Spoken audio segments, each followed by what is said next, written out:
weight input and former weight memory. Yeah, exactly. And bias node. Yeah, that's right. So you can see here in this equation that H has two kind of vectors, variable vectors, which are influencing it. One is the input vector, x, and the other one is actually the previous version of h, ht-1 at a previous time step. And each of these vectors has been transformed by the weights matrices U and weights matrix V. So UXT, that's matrix multiplication, giving us a new vector, and VHT-1, another matrix multiplication. Then finally we have a bias, because often in these neural networks we have a bias node. And this is exactly, if you look at this diagram, up to, except for the hyperbolic tan bit, that's exactly what I've got in the diagram on the right. So U matrix is being applied to this variable x, W is being applied to H, V is applied to H for the next weight update. The next update of the hidden state.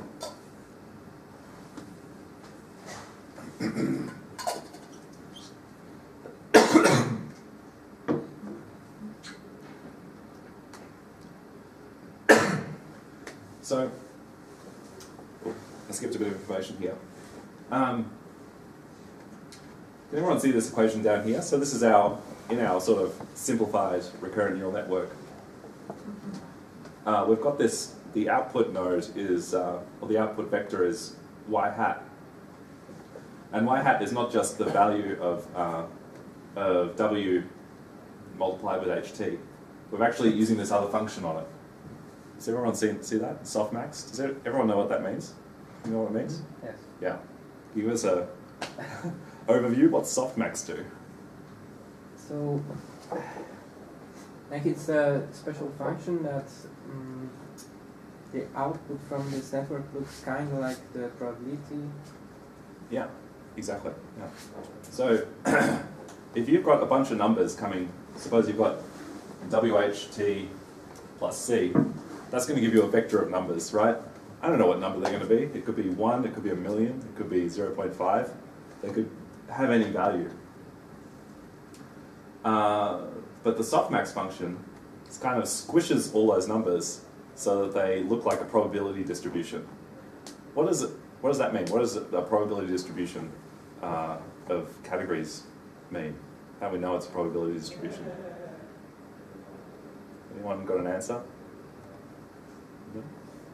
Guess?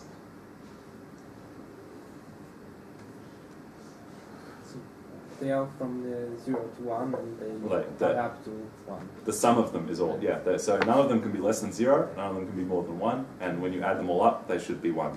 So the softmax function takes a bunch of numbers, which we can sort of consider to be like different amounts of evidence for something, and then turns it into a list of numbers that all sum to 1, and none of them are greater than 1.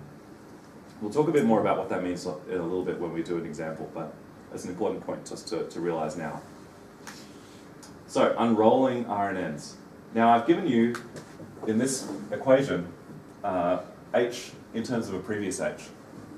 And that's great, except when we're training RNNs, we can't just look one step in the past, because our training examples, we have to compute the whole example. We have to figure out what our H is now, not just what it is in terms of one previous value.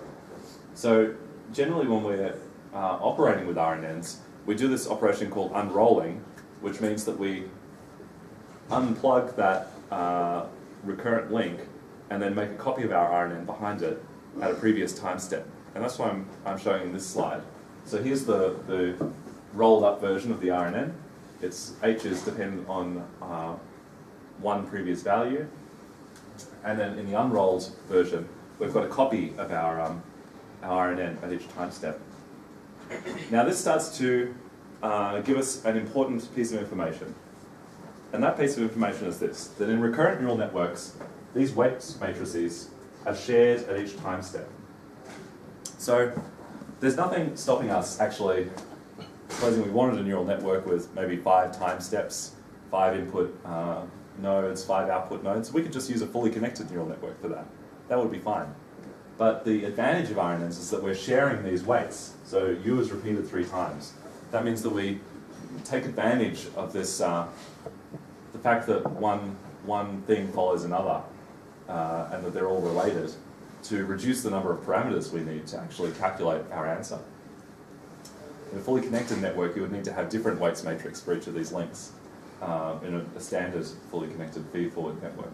In this recurrent neural network, we can take advantage of repeating weights more than once, which should make it a lot easier to train and to operate these networks. It should be computationally less intensive, and it might also work better because any updates we make to U at one time step help us to do better at previous time steps, in fact. So this is the unrolled version of the RNN. Now, what I want to talk about is how forward propagation works. I've already shown you these equations. Just go to my next slide. Oh yeah, now we're talking about probability distributions. So you had the correct answer. This is the output is a probability distribution. What does that mean? Well, if y hat, suppose that's a vector of 6 elements, then we're basically getting weights between 0 and 1 for each of those 6 elements. In our cases, I'm going to show you, we're going to be choosing what letter might come next in a sentence. So you would have perhaps 26 elements for all of the letters of the English alphabet, and you will have a probability distribution allowing you to pick which is the next one of those letters. This will be on the slides in case you're interested in what the softmax function is. It's written here, but it's not terrifically important to look at now. Now, I've shown you how these networks are generated moving forward, but what I want to talk about is how you train them. So far we've only been interested in the output, and we haven't looked at this important concept of the loss function. So what's the loss function in a neural network? Does someone want to give me an answer for that? Often called the cost function as well sometimes. Surely this is like the first lecture of bioinspired computing, so someone can give me a summary of what a loss function is supposed to be. Yeah, the back. Could it be like the LQ norm? Like the Euclidean distance? That's an example of a loss function. I just want to know, like, what's the point of it? Enrico, I know he knows, but It's like a measure of how distant your real answer is from the prediction. yeah. So when you're training a neural network, you don't just get it to make predictions and say, cool, there's more predictions. You compare those predictions to the predictions you would like it to make, and you work out how far away you are. So the loss function is a measure of that, how badly or well our neural network is predicting things. So you can see in this diagram, I've got our unrolled recurrent neural network, and then at each time step, I've calculated a prediction, which is y hat, and then at each time step, I've also got a kind of expected prediction, or what I would like it to do. And I've given an example, kind of graphical example of those predictions. The prediction at y(t+1) and y(t+1). Now you can see that my probability distribution, the output, has kind of hedged its bets a lot. It's got a lot of high bars. So it's sort of not very sure, the network's not very sure of what the answer is going to be, whereas I'm expecting sort of precision, exactly a 1.0 for option number 2 and 0 for all the other options. Now, I'd like someone to tell me, is this a very good prediction? No, there's some shaking heads, right? Why is it not a good prediction? Explain that. Because it's predicting that it's a higher probability for 3, 4, and 5, and 6 than it is for 2, which is exactly. the right one. Yeah. So our loss function here should give us quite a bad score for our neural network. Yeah? Now, what do we do? How do you train neural networks once you've got this loss function? The feed-forward neural neural network experts might be able to tell me this. Any thoughts? There's a lot of silence here for a bunch of people who've completed bio-inspired computers. Use backpropagation. Yeah, we use backpropagation. What does that do? High level. It changes weights in a way to optimize the loss function. Bam, yeah. So our loss function right now would be high because it's making a poor prediction. And we use an algorithm, an optimizer. Sometimes that's called backpropagation, one algorithm for optimizing networks, to adjust the weights. These are these UVs and Ws, such that our loss function becomes lower. Okay, so this is the whole goal with neural networks, is create a loss function that you can then optimize using some automatic process by looking at a lot of examples. So in my fake neural network that I've just been putting together for you, our output is a softmax distribution or categorical probability distribution, and our example output, y, the true prediction, the expected prediction, is a one-hot vector. It's going to be 0 in every entry except for 2, which will be 1. And what's the loss function that you would typically use between softmax distributions and one-hot vectors? Does anyone know? Difficult.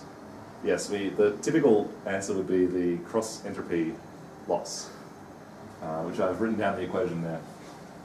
Categorical cross-entropy is even written on the screen. Come on, guys. So categorical cross-entropy kind of gives us the distance between two probability distributions.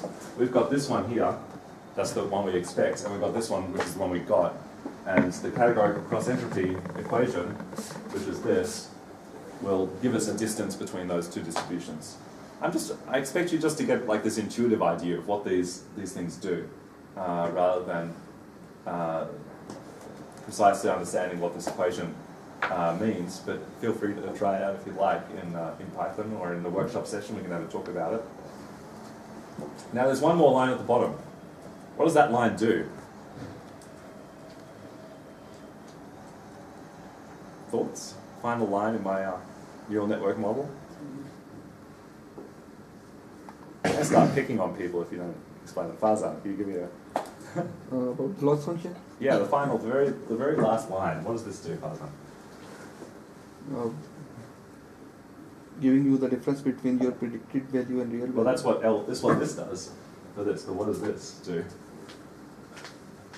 Sum. Yeah, it's just sum of all the values all the loss functions over over the times. all the times, exactly. So we've got a loss for each step, and then our final loss is adding these all up. That's how this particular neural network is structured. But there's other ways. Maybe if our examples, suppose our examples are 100 elements long, and we only want to make one prediction at the end of that length of 100, we don't actually need that line. We can forget about calculating all the loss functions for the previous values because we just want the last one. So there's lots of different options when you're building RNNs about how you train it, how it's structured. And it's something I think you'll find in your projects is, particularly if you're interested in deep learning, there are lots of ways of structuring deep learning systems. And in fact, no one really has all the answers. There's different ways that are more appropriate for different situations.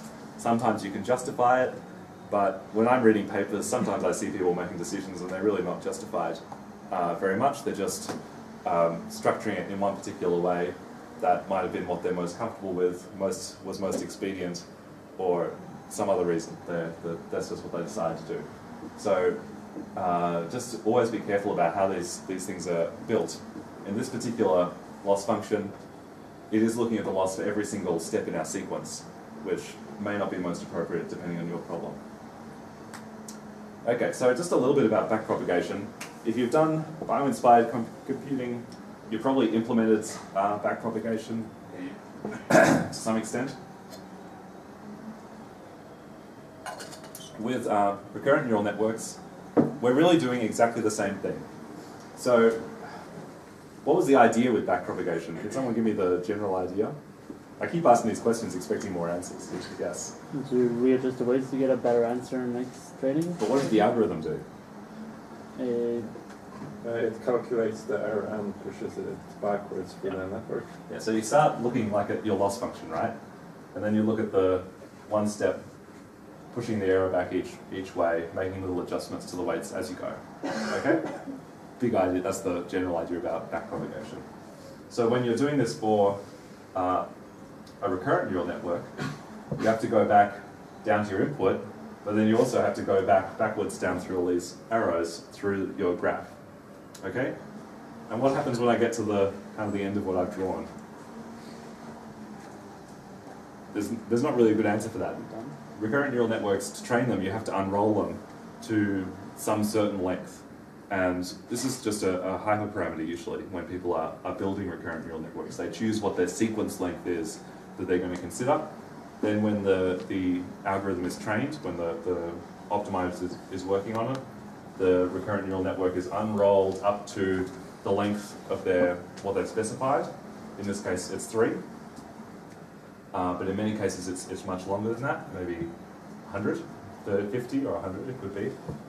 But the more that you unroll it, the more work that your backpropagation algorithm has to do, so it will be slower. And it may not work better, even if it is doing a lot more work.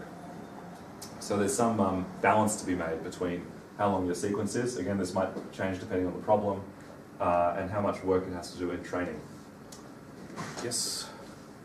Backpropagation. I'm not going to say anything else about backpropagation through time. Maybe someone would like to read a paper about backpropagation through time and report on it in our next lecture week.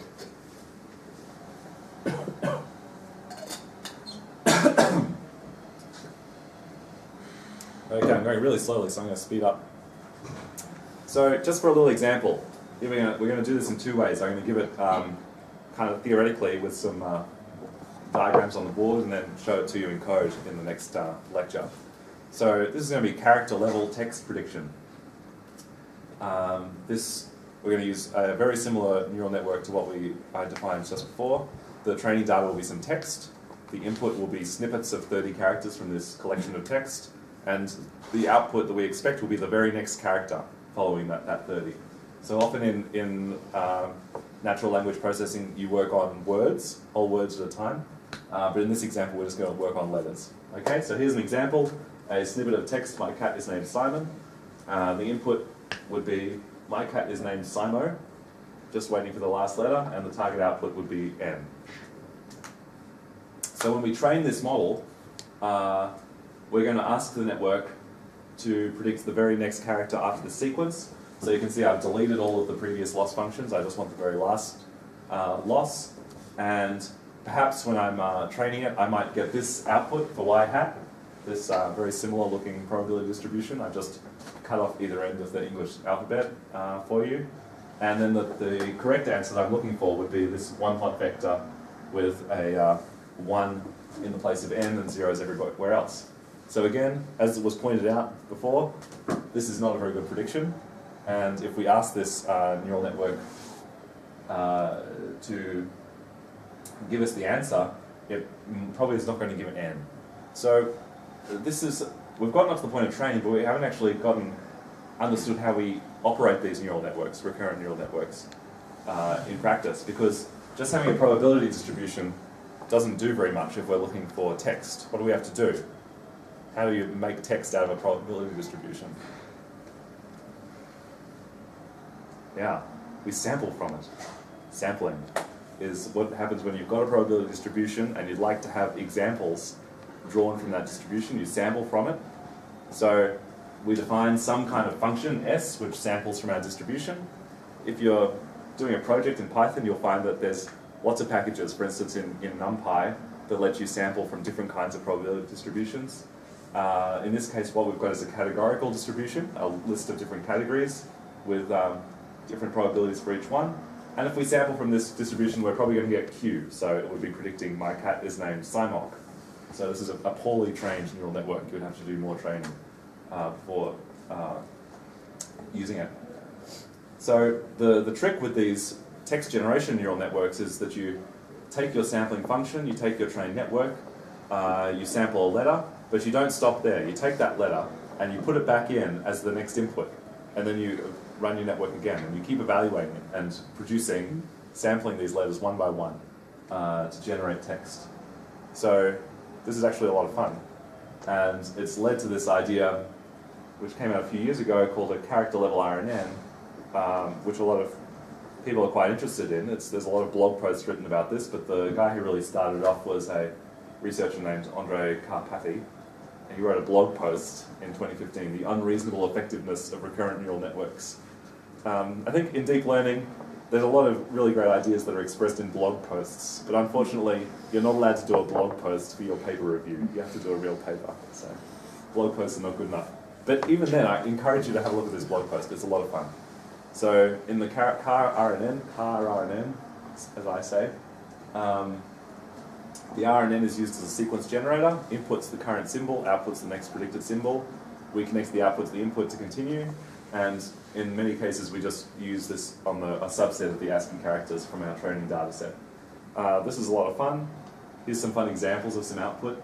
If you train it on Shakespeare, you get something which kind of looks like Shakespeare. This is an example. There's a character called Pandarus who says, "Alas, I think he shall become approached, and the day when little strain would be attained into being never fed. And who is but a chain and subjects of his death? I should not sleep." So, you know when you first start listening to Shakespeare, it doesn't make sense, and then after a while you get your head around the English, but you never get your head around this. It kind of has the appearance of Shakespeare, and if you squint it looks like it, but it doesn't make any sense. Karpathy did something really funny, which was to train his character level RNN on a lot of LaTeX source code of some maths documents, and he produced a lot of output which almost compiles, and with a little bit of work he was able to produce this maths. This is from the field of algebraic topology, which is one of the weirder fields of maths. There's something very funny here. I think. Ooh. Now there's another page. I think. Oh, here it is. This is classic maths. Proof omitted. Classic maths paper. You go ahead and prove this for me, lesser mathematicians. So. Yeah, character RNN. But you can also do things with. We'll talk about that later. So, RNN architectures in LSTM. Now, what I showed you right now was kind of what you could think of as the classic kind of sequence generating architecture.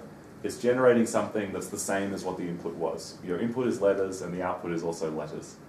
But there's different kinds of architectures and different uses for RNNs, where the inputs and outputs could be different. Or they could, in fact, be more complicated. So, one common and very useful RNN architecture is this idea of a bidirectional RNN. So basically what we've got here is our normal RNN here with our state going forward through time, and then another RNN kind of working in parallel where the state's going backwards in time, right? Why would that be useful? Any thoughts? Why would two directions be useful?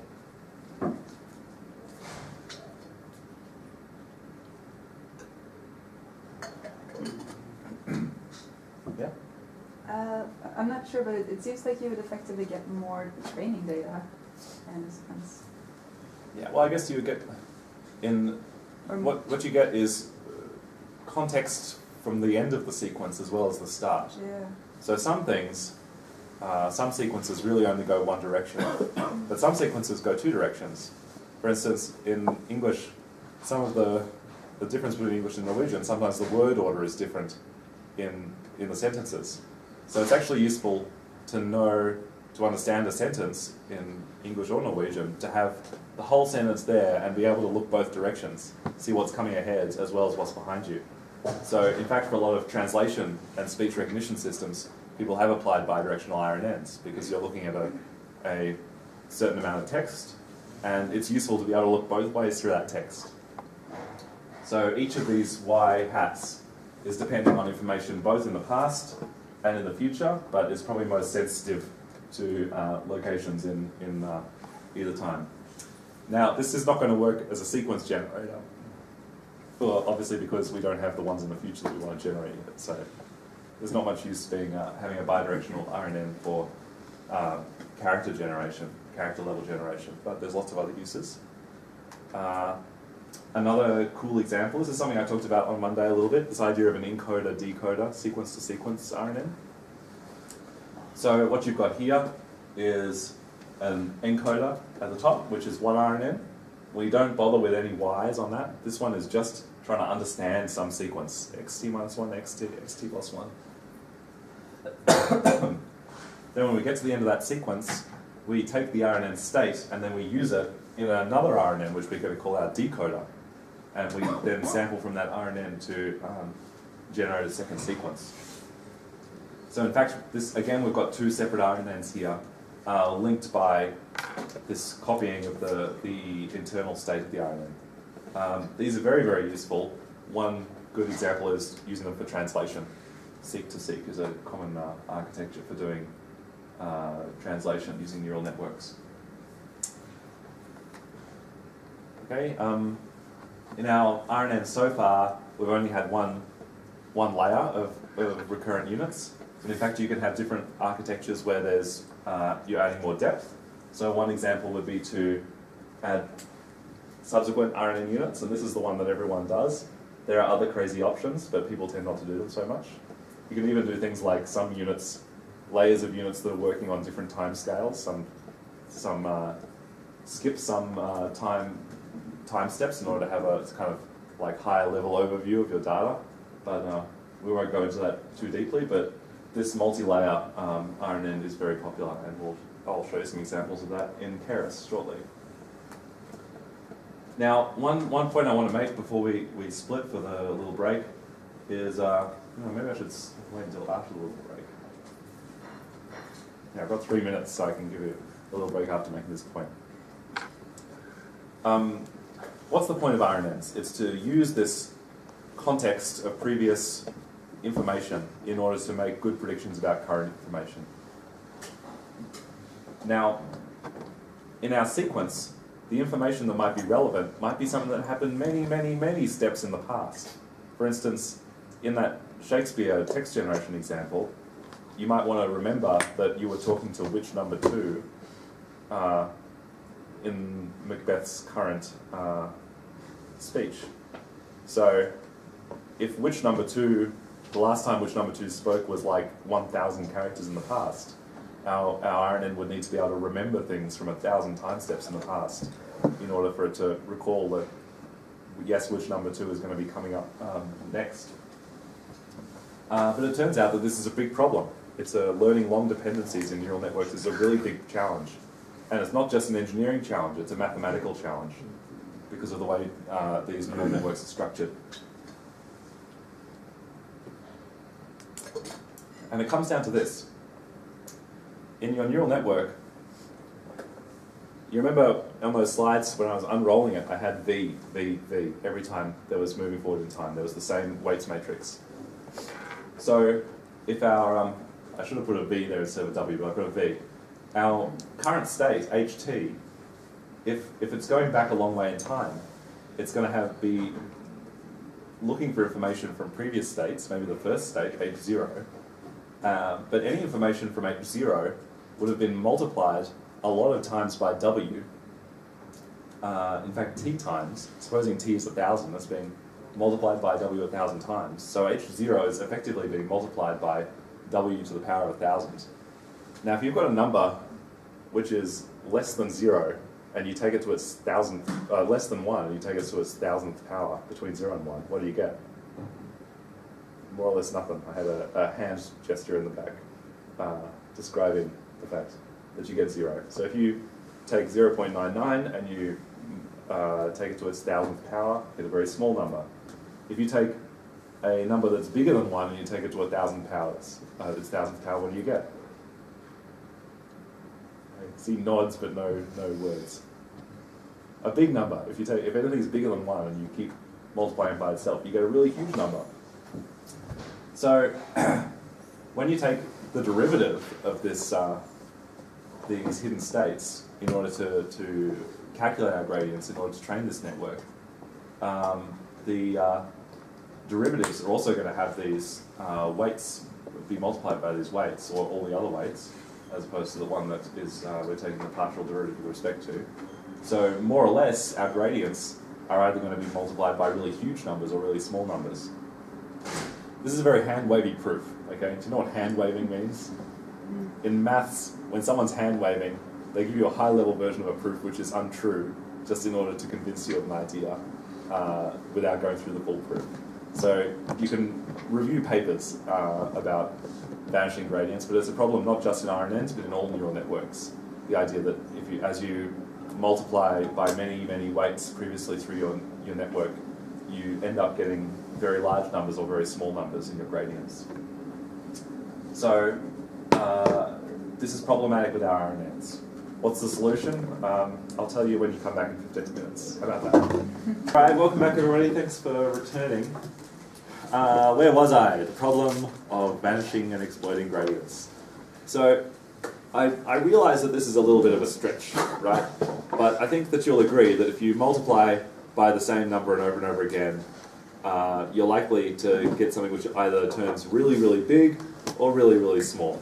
And this is the problem with that leads to this problem of vanishing and exploding gradients, or one of the problems. And the issue here is that this is a mathematical problem, right? When you multiply by the same number, there's nothing that can happen except that you get this very high number, very low number. And if we're repeating our multiplication by the matrix V, then this is bound to happen, okay? What I've written down here is a little bit of kind of further evidence towards this intuition, because although it seems obvious that if you multiply by a single number, maybe it's less obvious that if you multiply by a matrix over and over again, you get the same result. But here you can kind of see that if you do what's called eigen decomposition of matrices, which you might remember from a linear algebra course if you took one, then you can break down a matrix W into one orthogonal matrix Q, a diagonal matrix lambda, and then the transpose of Q. So now if you multiply W by W by W, you end up with Q lambda Q transpose, Q lambda Q transpose. Linear algebra students out there will remember that Q transpose times Q is the identity matrix, so they all get cancelled out. Then you end up with Q times lambda T times Q transpose. I skipped the transpose there for some reason. And lambda T is the identity matrix, so it will have this effect of all of the numbers in each row, the single number in each row, either exploding or vanishing to zero. So, now what are we going to do about it? Here's a little bit more discussion. If you want to have a nice little bit more reading about this that's not in a paper, this blog post I recommend, WildML 2015. Again, blog posts are not considered appropriate for paper reviews, but if you want to understand concepts, sometimes it's good to actually read the blogs. What do we do? Well, here's one solution. This is kind of an engineering solution to a mathematical problem. So if our problem is that we keep multiplying by V, what we've got to do is not keep multiplying by V. Okay, find some way to avoid doing that. And the solution that we come to is this idea of using a gated RNNs. So in gated RNNs, you provide a little gate that can change the hidden state a little bit at each step. And these gates are actually learnable. They're not just some mechanism put into our program that we provide for the RNN to do. It's a learnable instruction, a learnable operation. So the way I'm representing these gates is by a little tap next to each V here. See, so in each time step, some elements of that V get sort of turned down in the tap, and some of them get turned up, and some of them stay the same. So even though we've got the same weights matrix V, we've got this tap doing some work to make sure that we're not multiplying by the same number every time. And if we do that, then we create paths through time with derivatives that don't vanish and don't explode, which can help to solve this problem, or at least ameliorate the problem. So in practice, this is the most effective kind of sequence models that we use with RNNs, using gated units. People almost never use RNNs with non-gated units, just because this problem is so overwhelming. And the most popular kind of gated RNN is this thing called the long short-term memory cell. Has anyone heard of LSTM cells?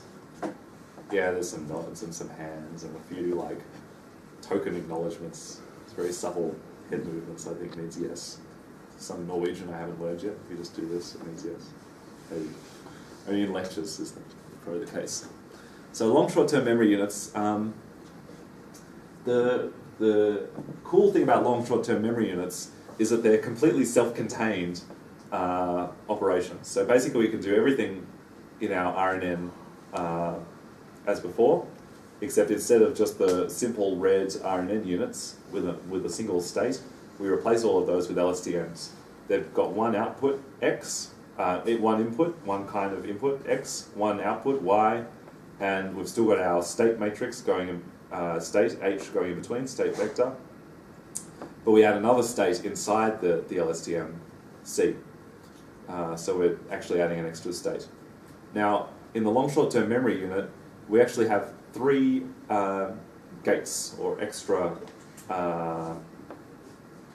things that need to be controlled. So we've got our input here, the regular input. It gets squished as soon as it comes in. And then we've got an input gate. So you can see there's the information from X coming in here.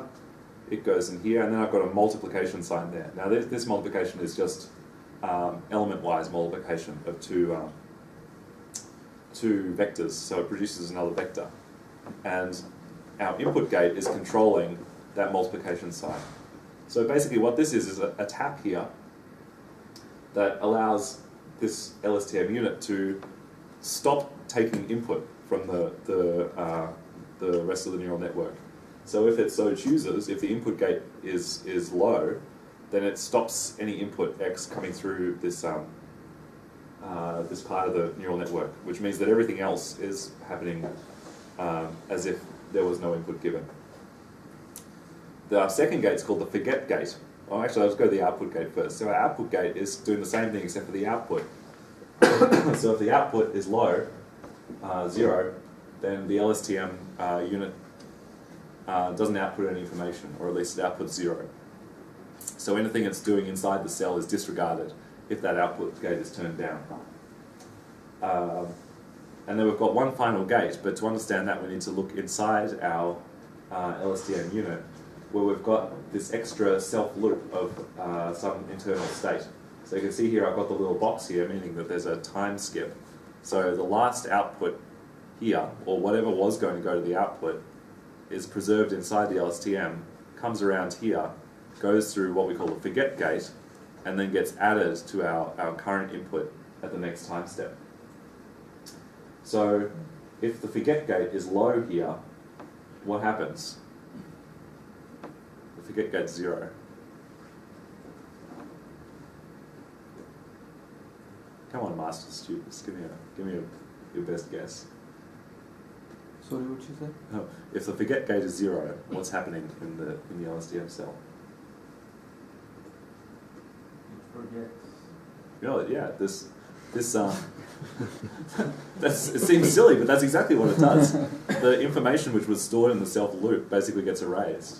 And this information is just a number, by the way. It's nothing complicated. This is one LSTM unit. Each of these is one number coming through.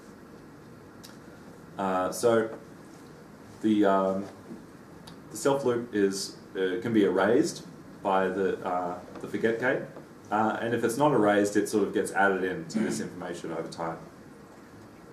Now the trick with these gates is that each of those is sort of another neural unit, so they each have their own weights and biases from these inputs from X, and they also all have as inputs the previous output of the neural network, H, regular recurrent output. So if you have an LSTM unit, instead of a regular RNN unit, a standard RNN cell, then basically you have to have 4 times the weights, because instead of having one input gate, one input, you've got to have 4 inputs. So it does use a lot more parameters. There's some variance on this design. One of the things I've been finding with my master's student is if you want to know exactly how an LSTM works in Keras or TensorFlow, you basically have to look at the code, because that's where it's actually defined. There's lots of different options. For instance, some use C as an additional input to the 3 unit gates. But my example doesn't. It just C only goes back inside here to influence the output. So that's the long short-term memory cell. Now I've got on my next slide a whole lot of maths. keep away, that kind of shows how all this works. I'm not going to talk about that. This is more properly written up in the either in the original long short-term memory paper from 1997 by Schmidhuber and Hochreiter, or in the deep learning book by Ian Goodfellow. So those are two good options for learning about long short-term memory cells. So it's a good question to ask about this. Is this all really necessary, right? 3 whole gates. Maybe you don't need 3, maybe you only need 2, maybe you only need 1, I don't know. There are other options that people have tried. One simpler gate is called the gated recurrent unit. This is another drop-in replacement for an LSTM. You can almost take, if you've got some RNN code written in Keras or TensorFlow, you can almost just do find and replace of LSTM to GRU, and you can then just change your code to use gated recurrent units. So it's easy to compare which one works better in some instances, but really, sort of overall, no one really knows if gated recurrent units work better or if LSTMs work better. At least in my view, LSTMs are a better brand than GRUs because they've got this memory concept, right? Long, short-term memory. It seems cool that your neural network would have memory. So that's this particular researcher, Jürgen Schmidhuber, is very good at branding his contributions, and LSTM is kind of one in that respect. But if you want to do some project exploring different alternatives, then that's a cool thing to try. Now, what I'm going to do now is show you just a few fun slides of what can be done with character RNNs, and then go to examples. One interesting thing people do with LSTMs is to take this state C and sort of examine that as they're looking at how their RNN works. So this is an example from Karpathy of trying to work out what the LSTM units are actually doing. And he discovers that just by sort of randomly sampling around and looking at what the LSTM states were looking like, that some LSTM cells appear to sort of measure the position of the line. So the state would be low at the start of the line. As it gets towards the end of the line, they would get high, and then it would trigger a carriage return to get to the next line. He found another one that would turn on when the text generator was inside a quote. So if it had an open quotation marks, this one would sort of remember for the network that it had to close that quotation mark off at the end. One that was triggered inside if statements. So it's quite interesting to look at these LSTM units and understand how the network has learned to use them for actually helping it to construct the sequences that it's trained on. Now, a few little applications of RNNs. We've talked a little bit about text, but you can also use these for music. Some kinds of music can be represented as text. If you've ever played guitar, you'll have seen like tab charts on the internet trying to learn songs. They're often just written down as text. But you can also write down melodies as text, and some researchers in the UK built a system called Folk RNN that generates songs in Irish folk tune style. And it not only generates songs, but also generates titles. This one's called Bornity Horse, which is quite funny.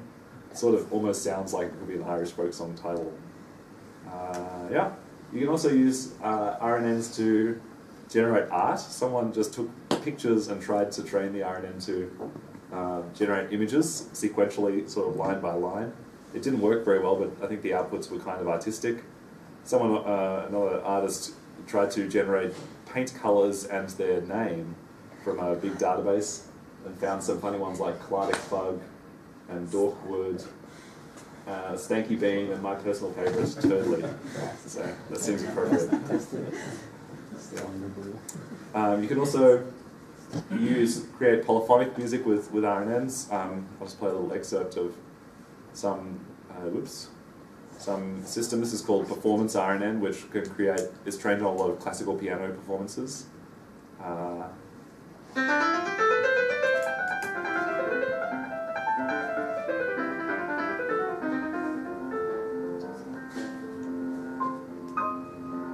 it's just generated by putting in the output and letting it go where it wants to go.